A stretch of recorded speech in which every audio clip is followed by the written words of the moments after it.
Okay, start na po tayo ha. Magandang araw sa atin lahat mga kababayan, saan man panig kayo ng daigdig naron. Dito na naman tayo sa another episode ng ating vlogs. Badong Aratilis po. Pag-uusapan natin ngayon, ito po, no, yung kumalat na viral. Grabe po, viral talaga, ang tindi. Halos lahat po, kalat na kalat po to kung hindi nyo pa po napapanood. Itong viral, yung ininom po ni First Lady Lisa, yung pong wine ni parang alam ko magto-toast sila, magto-toast dahil sa Independence Day, Vin de Honor, no? Hindi ko alam ang pagbasa talaga niyan, basta Vin de Honor, yung in celebration of our Independence Day sa Malacanang. Alam ko may magto-toast-toast yan. So, kalat na kalat tapos iba siyempre umani po yan ng iba't ibang ano no reaksyon. So kung ano-ano yung mga reaksyon. Eto tapos pati yung facial reaction ni BBM nung nakita niya no. Tapos yung titig ni First Lady, ang dami pong version eh. May mga malulupit pa na ganito i-treat ni First Lady. Ako, it's not a big deal sa akin. Nagkamali. Ah, dalawa lang naman 'yan eh. It's either na pagkamalan niyang waiter si Cheese Escudero. Tapos sinole niya nung na-realize niya, 'di ba? Or sinadya niya. Pwede naman 'yun eh. Dalawa lang po yung tsorya na ano eh. Kaya lang siyempre, mas marami nagsabi na sinadya kasi wala namang gano'n nagsabi na napagkamalan niya eh. Pareho po negative. Sinadya man o hindi sinadya, negative ang dating kasi Senate President eh. 'Di ba? Alam niyo po, sa mga ganito pong pangyayari, siyempre hindi na po tayo mag-expect na magbibigay ng pahayag yung Malacanang diyan kasi tingin nila pwede nilang maliitin yung issue 'no. Ayan po, sa simula't simula pa lang, yan yung sinasabi natin ng bakit may pangangailangan ng ang init. Bakit may pangangailangan po ng spokesperson, 'di po ba? Kakaiba talaga kasi 'tong president na 'to, eh, 'no? Yung mga kung may spokesperson po at araw-araw nagbibigay katulad po naalala natin si Harry Roque. Sabado't ling Sabado't Linggo lang po siya walang ano, eh, walang yung spokes hour, 'di ba? Yung mga ganyang bagay, naipapaliwanag po 'yan do'n, 'no? Wala, eh, walang venue para magpaliwanag ng mga kasi may mga mangyayari pong ganyan, eh, na hindi naman po, nararapat na, 'no? Hindi naman po nararapat na siyempre magpapahayag ba lagi ng yung Malacanang ng official statement kahit yang maliliit na ganyan. Pero yan po ang tinatanong sa mga spokesperson. Ginagalit ko misis ko, ayaw ko. Kanina pa siya sumisenyas na, ilapag mo yung kape mo. 'Di ba? Yan lang po yun eh. Yan lang, kaso nga, sa simula't simula, wala na spokesperson. Ang dami na pong kinakailangan ipaliwanag eh. Ang dami pong kinakailangan. Sa totoo lang siguro isa yan sa magandang ano no, magandang leadership quality ni Pangulong Duterte yung very transparent siya sa nagaganap at hindi siya takot na harapin yung katanungan ng lahat ng mga media, 'di ba? Mapa local at mapa international. Sa akin no big deal. No big deal, no? Kasi ano pa ba big deal diyan, kilala na naman natin yung pamilya na yan. Alam niyo yung ibig ko sabihin, 'di ba? Hindi po siya isa pa po sa pag-uusapan natin yung Senate building, na napakataas, Okey, napakataas ng presyo.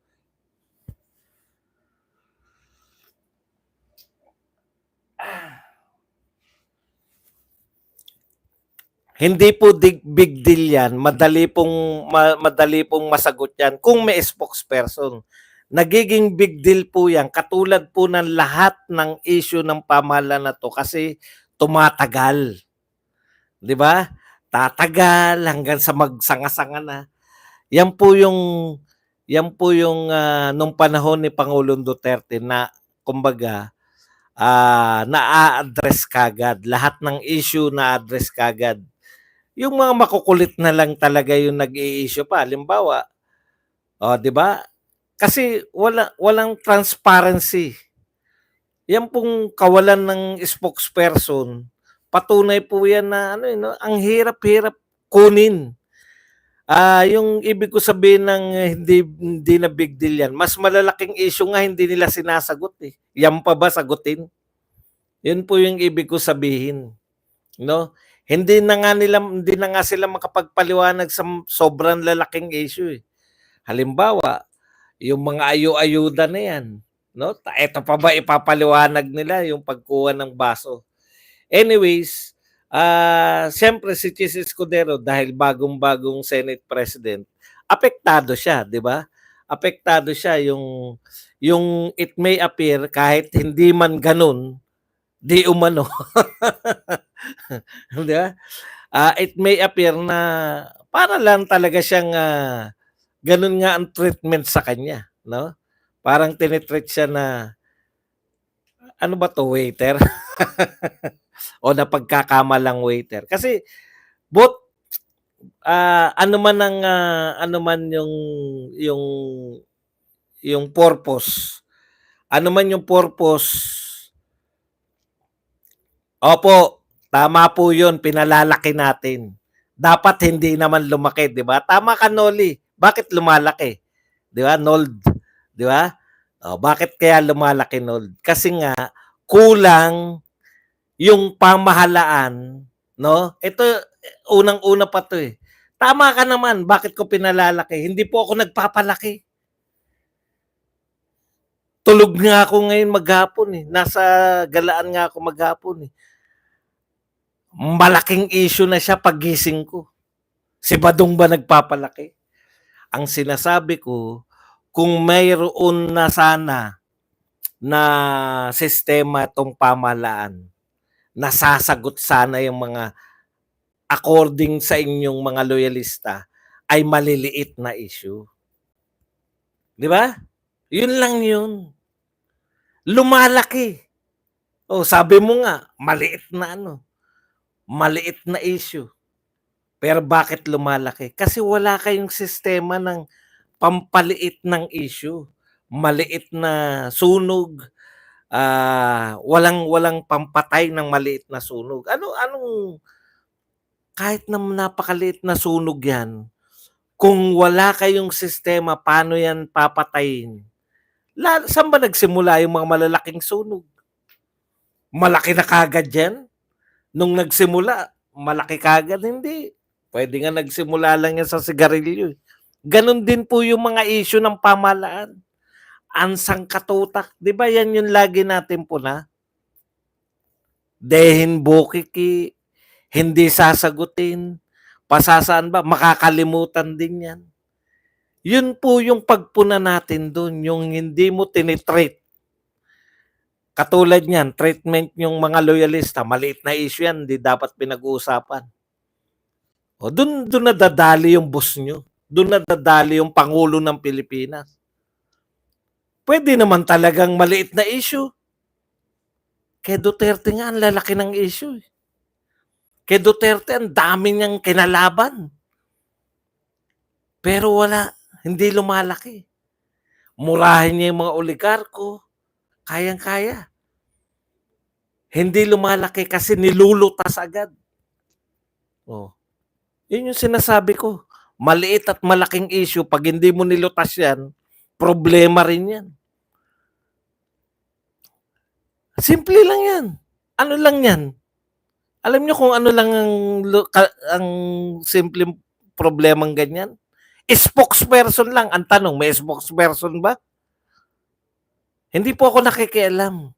Best practice na. Lahat po ng presidente may spokesperson. Vice President ka, may spokesperson.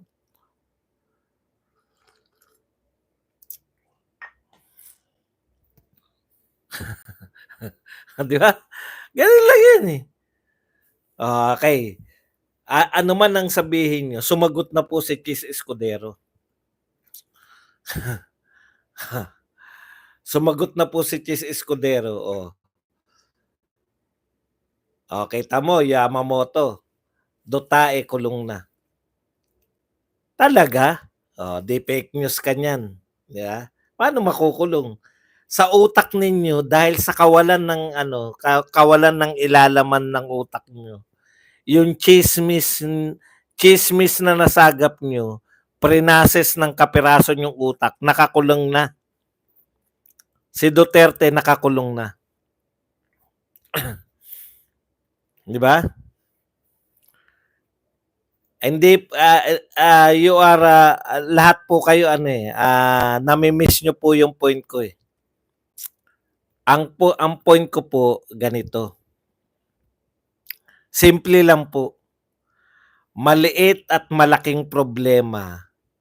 Ang pamahalaan na to walang pantugon para yung kumbaga yung gripo na tumutulo, wala siyang pantugon para kahit po maliit yung patak ng gripo, kinakailangan mo siyang pigilin para hindi lumaki yung bayad mo sa nakukuha nyo.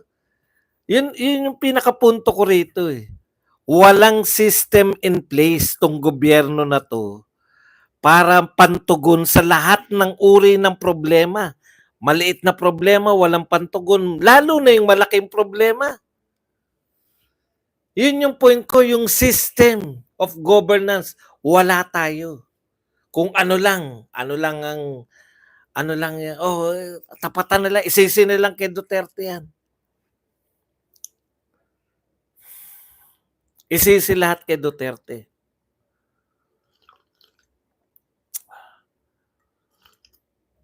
Okay, next. Eto ngayon, dahil bago nga si Senate President, tsaka siyempre, pinoproject niya yung sarili niya na matalino, magaling. Sumagot ngayon si Chis Escudero. Ayan. Ano ang sinagot ni Chis Escudero? Ito po ang sabi ni Chis. At ito po, nakakatawa para sa akin. Ha? Ewan ko lang para sa inyo. Pero basahin po natin. Ito po ang sagot ni Chis Escudero. Maaring sabihin ng iba na makaluma o parang under, pero para sa akin, hindi kailanman magiging makaluma o di uso. Ano man ang itawag ng iba, ang pagiging maginoo at pakikipagkapwa-tao. Ito po, typical na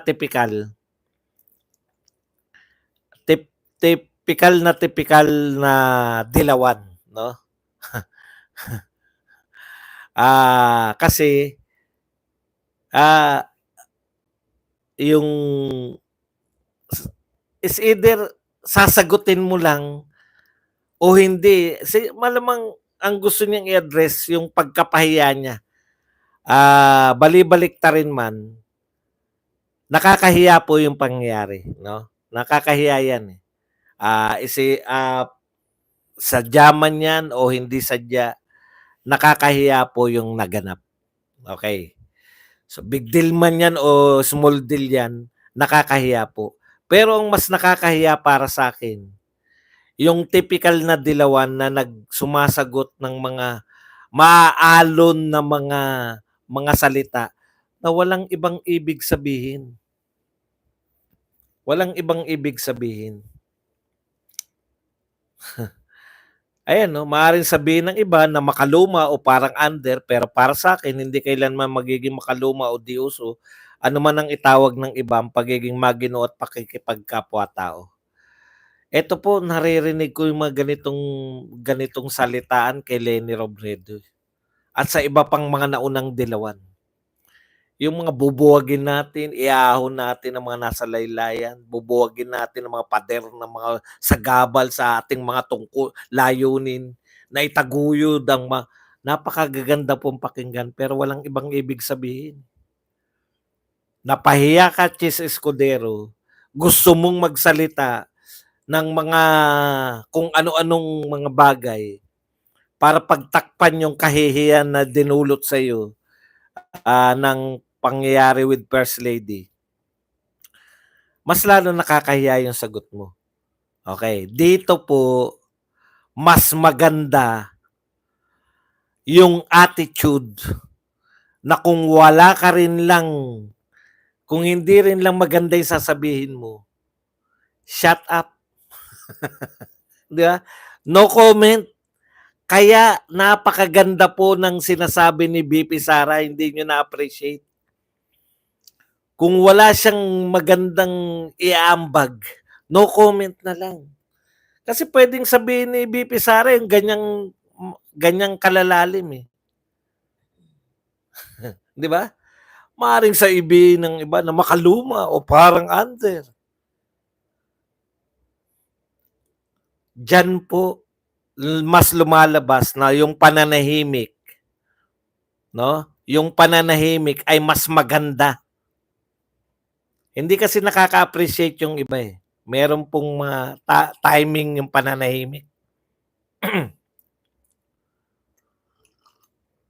Ay ano, Yamamoto, ako nakikipag-ano sa'yo, okay ako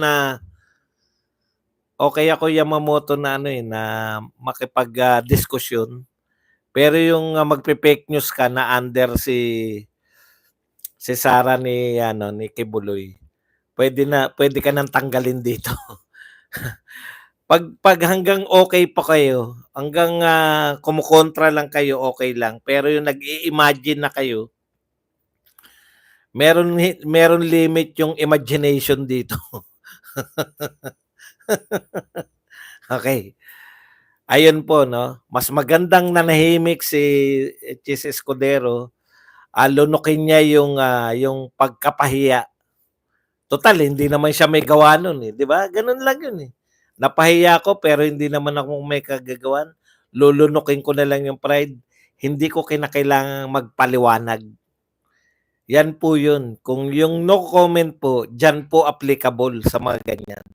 Katulad po ng no comment ni BP Sara, nakita nyo sa aktual kung saan dapat mas maganda yung no comment. Kung si Risa Ontiveros, wag na pong 90%. Kung 50% lang ng dakdak ni Risa Ontiveros ay nag-no comment siya, mas magandang kalagayan ng Pilipinas. Thank you very much kay N22 na nagbigay ng 125 pesos na pangkape. Okay?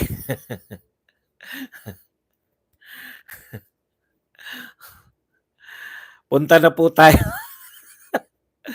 Punta na po tayo rito sa iba pa pong balita. Ito po, si BP Sara, pakiramdam ko takot na takot yung mga dilawan. No? Kasi palibasa yung mga vlogger ni BBM. Ano kasi yung mga vlogger ni BBM eh. Pagpasensyahan nyo na po. Talaga. Pero kaya atake lang eh, no? Atake lang sila eh. Pero tignan niyo po yung reaction ng mga dilawan. Grabe po sa deklarasyon to ni BP Sara na siya na yung formally kasi meron yung iba ano pa eh. Meron yung iba na gusto pang gamitin yung unity eh, di ba? Hindi pa nila direkta na hindi na namin kasama yan si BP Sara para open pa rin kami. Pag nagtatanong, open po ba kayo na makasama nyo yung partido ni ay open kami sa lahat. Parang ano no, parang kaya ito po pinutol na ni BP Sara ano man ang ugnayan niya rito sa mga mangga, no? Tigilan niyo na yung mangga. Marami po tayong sasagutin diyan pero dito muna tayo sa mga aktual na sinabi. Una pong reaksyon ko dito po kay sa nagmamagaling hanggang ngayon na puno po, no? Magaling tong taong to eh. Sa sobrang galing nito, lahat yata ng pinatakbo nito talo eh. Si Ronald Llamas. Di ba? Talunan po to eh. Pero siya pa rin. Siya pa rin ng mga kinikilalang pinakamahusay na political Okay. Eto po, VP Sara Duterte's declaration of unity in division is a strategy to introduce herself as the leader of the new opposition in the coming midterm election, said political analyst Ronald Llamas. 'Di ba? React na react sila kasi masaya na sila na vague si BP Sara. Alam nila pag si BP Sara hindi niya nilalabanan si BBM, talagang parang may unit team. Sila sira lang na sira sa unit team. Ito yung nakakatawa sa mga dilawan. Nung una, sabi natin, wag niyong buwagin yung unit team kasi baka masingitan tayo ng dilawan. Yung pala, spend force na sila kitang-kita. Nabuwag ang unit team, wala naman silang gain. 'Di ba? Para lang silang mga meron talaga taga-udyok. Yan yung sinasabi ni Antonio Trillanes eh. Yung mga leader nila nasa sidelines lang lagi. Wala naman talagang nagki-claim na ililid ko tong opposition. Yung pinaka-leader nilang kinikilala si Lenny, maglilid lang sa kanila pag malapit na yung eleksyon. 'Di ba?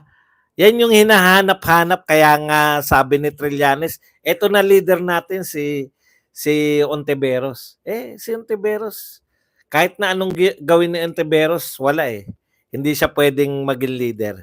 Balikan natin to, no? Ito daw ay strategy para i-introduce ni Sara Duterte yung kanya sarili bilang leader ng oposisyon. Correct! Masama po ba yun? Masama po ba na makilala na si BP Sara na leader ng oposisyon? Kasi hanggang ngayon ba kine-claim nyo pa katulad ng mahinang si Abe na akala niya na ang may sinasabi siyang true opposition ay yung mga dilawan at kakamping at hindi sila Pangulong Duterte, no? Akala niya by saying that maetsapwera niya yung mga Duterte. Ano ngayon kung pumapil na talaga si Sara Duterte bilang oposisyon? Ano ba pakialam niyo sa amin? Wala kayong pakialam sa amin. Same supporter ni BP Sara. Diyan kayo magugulat. 'Di ba? Dumadami ba o umuunti? Yan, tapos sasabihin nila, katunayan, bumabagsak na yung rating ni BP Sara. In kontra kanino? Bumabagsak yung rating saan? 'Di ba? Saan? Kanino? May tumaas na ba sa kanya? Kay BP Sara? Yung consistent, mataas? Paminsan-minsan si Tulfo, tumataas ng 1 point, tapos babagsak na naman. Hindi nyo kaya yung consistency ni Sara Duterte na hindi pa nagsasabi na siya ay oposisyon. Si BP Sara Duterte, pag yan nakilala na formally siya na yung leader ng oposisyon, mas lalo magiging popular. Bakit? Ang dami na pong ayaw dito. Buksan niyo yung mga mata niyo. No? Mag-conduct kayo na survey. Lahat na nagko-conduct ng kalye survey, anong sinasabi? Hindi po sa Davao yun, ha?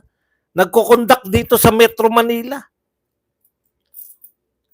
Ano mas gusto nila? Yung Duterte o Marcos? Overwhelming. Duterte ang gusto ng mga tao. Hindi po nagtatago yung mga tao. Dali pong tanungin yan. Sumakay kayo ng taxi. Tanungin nyo yung taxi driver.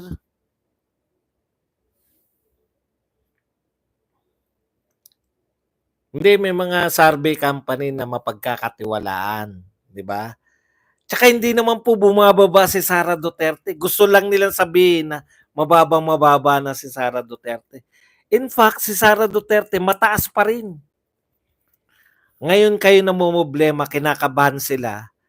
Baka si Sara Duterte na hindi na big. Kasi ngayon alam nila na yung mga galit kay PBBM, ha? Hindi, walang nagko-consolidate, baka makakuha pa sila. Yung mga panawagan nila noon na sana kung si Lenny binoto nyo, wala na yan, mawawala na yan. Magiging BBM versus Duterte na. Marcos versus Duterte na. Itchepuera na yung mga dilawan. Kaya ayaw nila nun eh. Ayaw nilang maging Marcos Duterte solid na. Kasi wala naman silang papel eh. Wala na sila, hindi na sila makakaporma ron. In fact, kumampi na sila sa mga Marcos eh. Isa sila sa ibabasura ng mga Duterte. Lahat ng mga hindi nagugustuhan itong gobyernong to sa susunod na eleksyon, magdo-Duterte yan. At ang laki ng puwersa niya, no? Akala nila, in-expect nila si Sara Duterte mag-hold on sa unity hanggang sa 2028. Hindi kinakailangan ni Sara Duterte ng endorsement ni Pangulong Marcos. Eh kung endorsement lang magpapataas sa isang kandidato, bakit si Martin Romualdez hanggang ngayon? Imaginein po ninyo, mataas na ba si Martin Romualdez? Mataas na ba yung survey ni Martin Romualdez? Kahit na kasama siya tuwing may malalaking paayuda ang Pangulo. In fact, minsan wala ang Pangulo siya. Naroon na malalaki niyang muka. Siya na nagre-represent sa Pangulo sa pamimigay sa malawakang mga ayuda. Tumaas na ba yung rating? Yun yung question ninyo. Bakit, no? Bakit yung alam natin na ini-endorse, kinakampanya ngayon pa lang ni Pangulong Marcos. For the first time po to sa history ng Pilipinas. No? Yung halos ikampanya na ng Pangulo, early as now, hindi tumataas yung rating.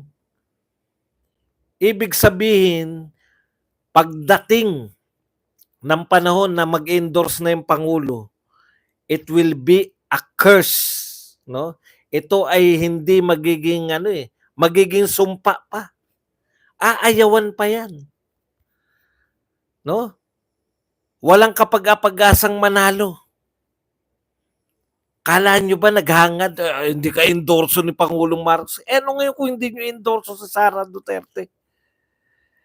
Yan po, baliktad po ang basbas ni Pangulong Marcos sa susunod na presidente, kung sino man ang binasbasan niya, ay siguradong sigurado na. Siguradong sigurado nang hindi mananalo. Daming issue. Kaya nga sabi sa inyo, nagpapatong-patong. Sasabihin nyo, maliit na issue lang yan. Maliit na issue, pinatong mo sa sangkatutak. Na malaki, maliit, malaki, maliit, malaki, maliit. No? Pandagan pa rin yan. Alam niyo yung ibig ko sabihin? Okay. Eto pa isa.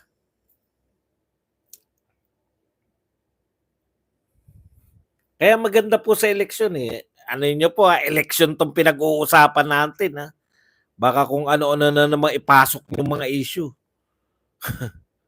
Mga pasukan nyo na naman mga kudita at kudita. Wala namang kudita tayong na okay. Isa pa po to. Tignan po natin si Barry Gutierrez. Kasi mawawala na ng silbi si Leni Robredo. Pag nakilala na madla na ang mukha ng oposisyon ay si Sara Duterte, mawawala na ng silbi yan si Leni. Ano pa silbi ni Leni Robredo? Pag kumampi siya kay Marcos, talagang nakakahiya na sa inyo. Lahat ng akusasyon, inakusan nyo kay Marcos. Tapos tatakbo si Leni halimbawa sa ilalim ng koalisyon ni Marcos. Eto sabi ni, 2 punto lang ang sinabi ni Barry Gutierrez. Una, tungkol po dito sa sinabi ni yung chapter close na Uniteam. Ay naano nila eh. Okay. 2 punto lang sabi ni Barry Gutierrez. Una, gamitan lang at pambubudol. Wala muna tayong Mike Abing ngayon. Mga matatalino muna. Sawa na ako sa kaatake sa mga mahihina kokote. Sa mga matatalino muna atakein natin. Sabi ni Barry Gutierrez, una, gamitan lang at pambubudol ang kunwaring Uniteam. nung eleksyon. Galaw trapo, hindi prinsipyo. Yan. Tama yan. Tama ka dyan, Barry. Sa una mo. 'Di ba? Pambubudol, gamitan lang.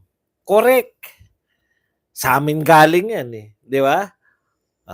Nagamit si VP Sara Duterte, nabudol kami. Yan ang katotohanan ng unity. Wala pong intensyon na mabuo ang unity, yung unity pambuong Pilipinas. Putya, nananawagan kayo na unity pambuong Pilipinas, yung kapartner nyo, no? Sa unity. In fact, kiniklaim namin yung nagpanalo sa inyo. Sa unity, tinablan nyo na kagad. Huwag na natin balikan kung ano yung pantatablan nyo. Alam nyo na yan lahat. Alam nyo na yan. Okay. Tama si Barry. Sumasang-ayon kami sa iyo, hindi dahil magaling ka mag-isip. Dahil yan na yung sinasabi namin noon pa. Ginamit si Sara Duterte, nabudol ang mga supporter ng mga Duterte. Correct. 'Di ba? Pero, eto ang pero no? Yung iba sa mga loyalista ngayon, ang sinasabi, ang nanggamit daw si VP Sara Duterte. Utot nyo. Si Sara Duterte daw, kapapanalo pa lang nila, pinagpaplanuhan na raw na si BP, si PBBM may patalsikin. Napaka-unfair matapos nyong ligawan yung tao, matapos nyong gawing vice president at mapasagot ninyo. No? Nakakagigil pa na marinig na kapapanalo pa lang daw pinagpaplanuhan na. Natatandaan ko pa nga si Pangulong Duterte. Nagsabi pa yan na suportahan na lang natin. Ang dami pong pronouncement ni Pangulong Duterte nung simula, no? Na bigyan ng chance si PBBM. Okay. Ang point ko lang dito, kung talagang intensyon ni BP Sara maging presidente, no? Nakatulad ng pinalalabas na masyadong atat sa kapangyarihan, katarantaduan po yan. Kung atat sa kapangyarihan si BP Sara Duterte, wala nang ibang pinakamalaking pagkakataon kundi tumakbo siya after ng tatay niya. Bakit? Lahat ng political clout, lahat, hindi magbabaliktaran yan mga bumaliktad na politiko ngayon. Dahil si BP Sara at that time, nung hindi pa siya tumatakbo bilang mayor, siya number 1 sa lahat ng survey. Ulitin ko, lahat ng survey, wala pong survey na nagsabi na hindi number 1 si Sara Duterte. Lahat, as in lahat. Tatay niya, presidente ng Pilipinas. Tatakbo siya, presidente tatay niya, number 1 siya sa survey. Tapos, kung gusto niya maging presidente, presidente siya ngayon. Kasi lahat yan ng mga bumaliktad sa kanila, kakampanya siya niyan. Hindi po yan na magbabaliktaran.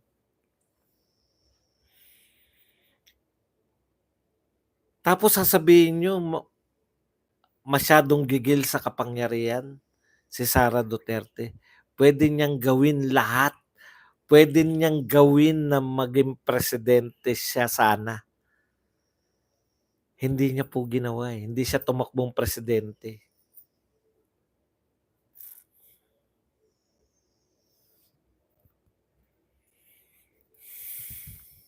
Okay.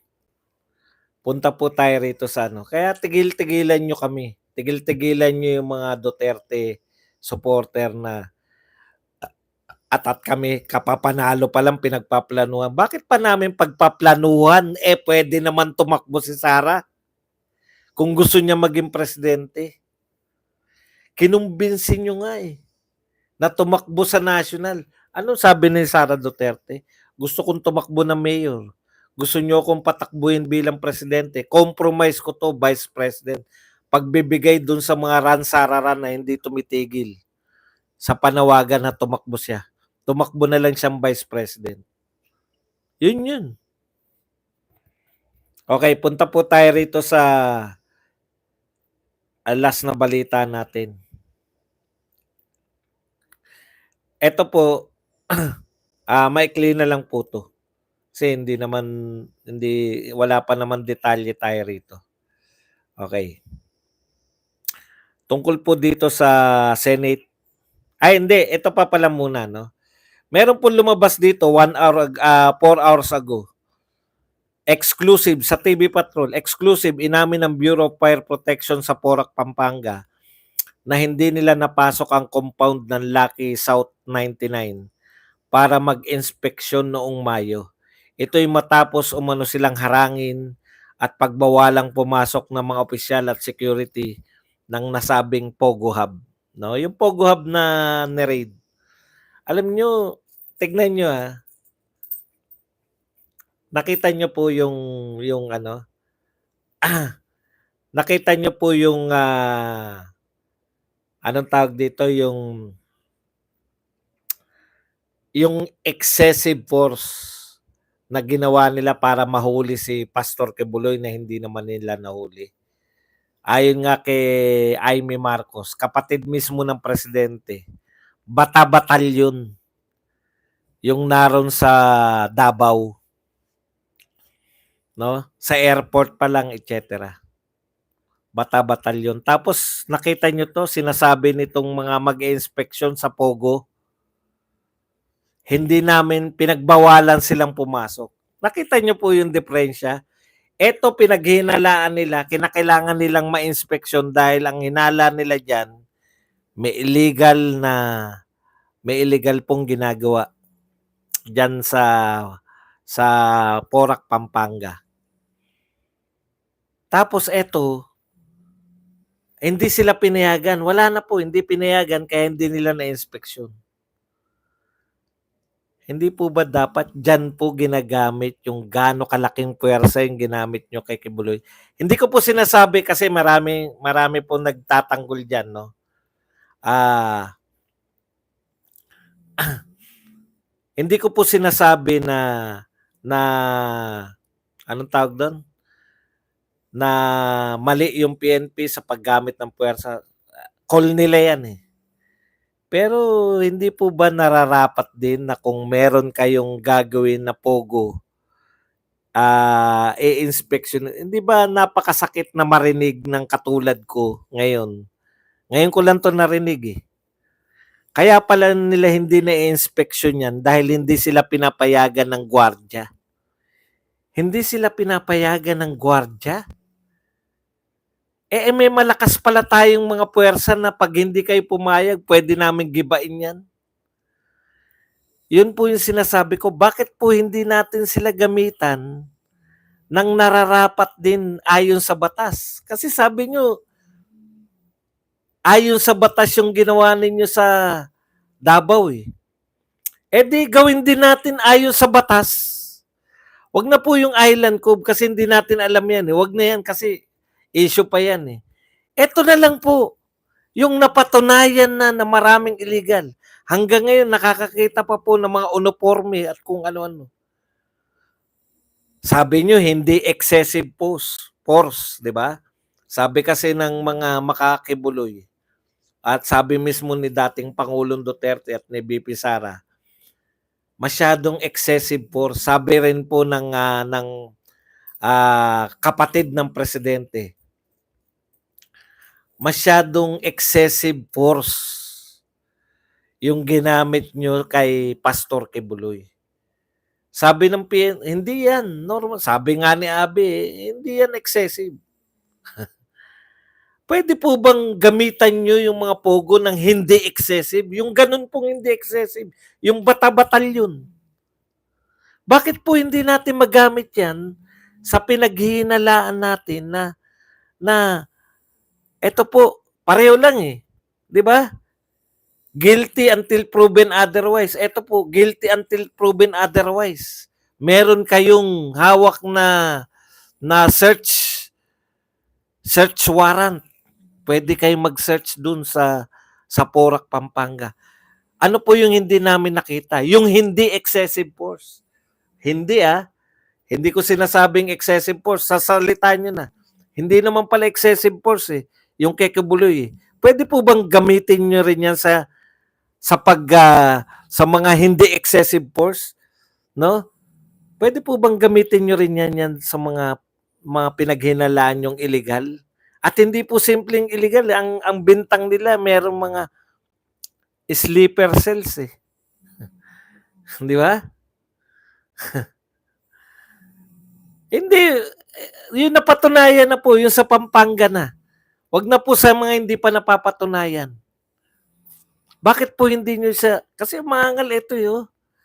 Ito, exclusive. Inamin ng Bureau of Fire Protection sa Porac, Pampanga. Naganap na to Sa Porac, Pampanga na hindi nila napasok ang compound ng Lucky 9, South 99 para mag-inspection. Kasi hindi nyo ginamitan ng hindi excessive force. Dapat ginagamitan nyo yan ng hindi excessive force. Na may mga sniper pa at mga helicopter. Oh, bakit po yun hindi nyo magamitan ng hindi excessive force? Nagtatanong po ako kasi tanggapin po natin, o sige, normal po. Kung sa tingin nyo normal, bakit po ito? Ilang building din. Building at building. Marami rin building to. Bakit hindi nyo gamitan din ng hindi excessive force? Para nahalughog. Umaangal kasi Hindi raw nila nahalughog. Hindi pala nahalughog. Hindi nila napasok yung compound. Bakit po kayo pumapayag na itong mga ganito ay hindi mapasok pero pag gusto nyong mapasok, kayang pasukin?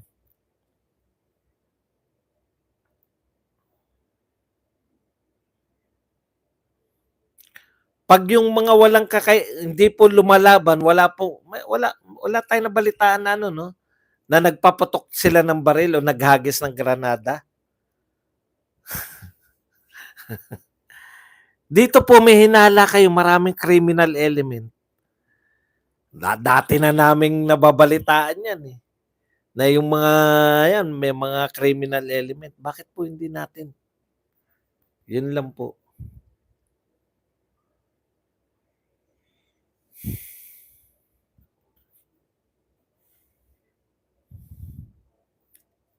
Hindi po nila napasok kasi hindi nila ginapitan ng hindi excessive force. Okay, punta po tayo rito sa Hindi rin po kailangan dito ng excessive force. Ito, binabalik natin yung ginagawa nila sa iba. Kung todo po ngayon ang issue, di ba? Pati yung gustong balikan ni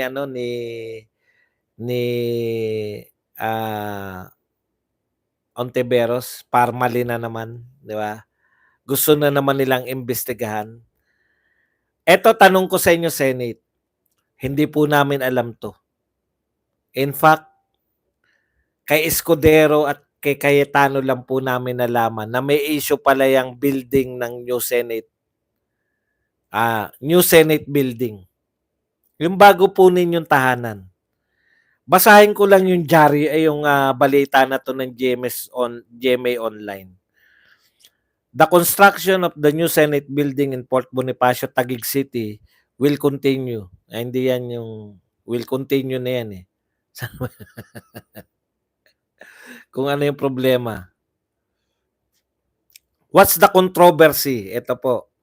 Hindi po ako to binabasa ko lang yung Rappler Yan. Sabi ng Rappler, pamagat nila, what's the controversy over the 23 billion new Senate building all about? Wala tayong ideya Hindi po natin yung pinakikialaman. Wala tayong sinasabi may kontrobersya. Di ba? Nung umupo si Chis Escudero, nakakita siya ng tanong. Ito po, basahin natin. Barely a month. Wala pa pong isang buwan. Yan. Isang buwan pa lang halos. Into his leadership, Senate President Francis Chis Escudero said he was shocked. siya ay nagulat. Ganito siya nagulat, oh. After finding out that the upper chamber's new home in Port Bonifacio in Taguig will cost the government 23 billion to complete. Nagulat siya na 23 billion pala yung building lang ng Senate. Grabe. Ito po ang pahayag ni Chis Escudero. Nung nakita ko ito, medyo nagulantang ako at hindi ko inaasahan na ganun kalaki abutin ang gagastusin para sa ating magiging bagong tahanan. 24 lang po sila. Pero grabe po. Thank you very much kay Gregory sa 2001. This prompted Escudero to halt the construction as he ordered comprehensive review.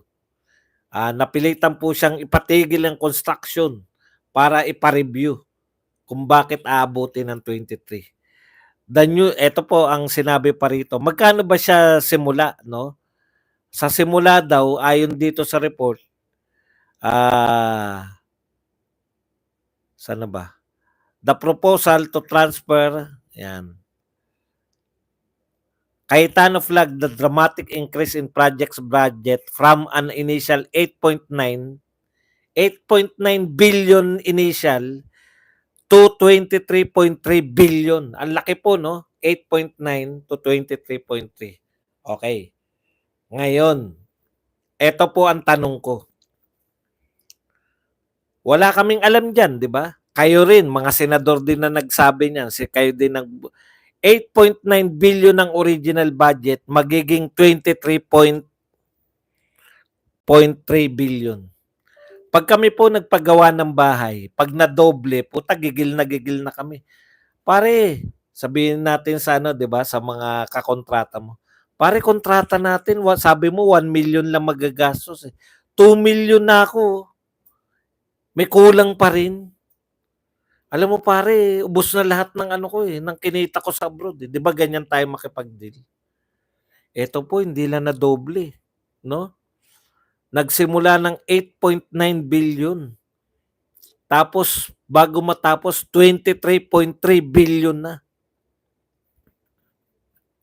Yung po bang kakontrata nila ng 8.9 billion, ano po nangyari? Bakit po magiging 23.3 billion? May karapatan po kaming malaman, mga senador. Bakit may karapatan kami?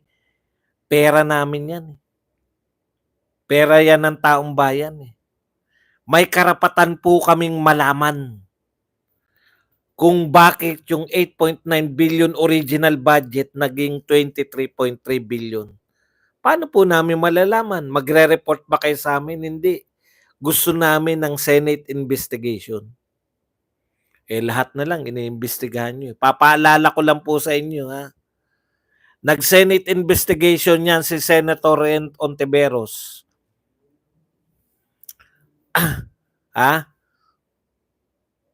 Nag-Senate investigation po kayo nung may baklang gustong umihi doon sa CR ng babae. Tandang-tanda ko yung gigil na gigil ako noon. Nag-Senate investigation po kayo. Eto po, bakit hindi po kayo mag-Senate investigation sa originally 8.9 ayon sa Rappler? Basahin ko, baka sabihin nyo, niloloko ko eh. Cayetano flagged the dramatic increase in the project's budget from an initial 8.9 billion to a projected 23.3 billion. Bakit po biglang lumaki yung budget nyo kung ang initial na budget nyo dyan ay 8.9 billion lang? Bakit magiging 23.3? Ano po naganap sa kahabaan ng panahon? Mag-imbestiga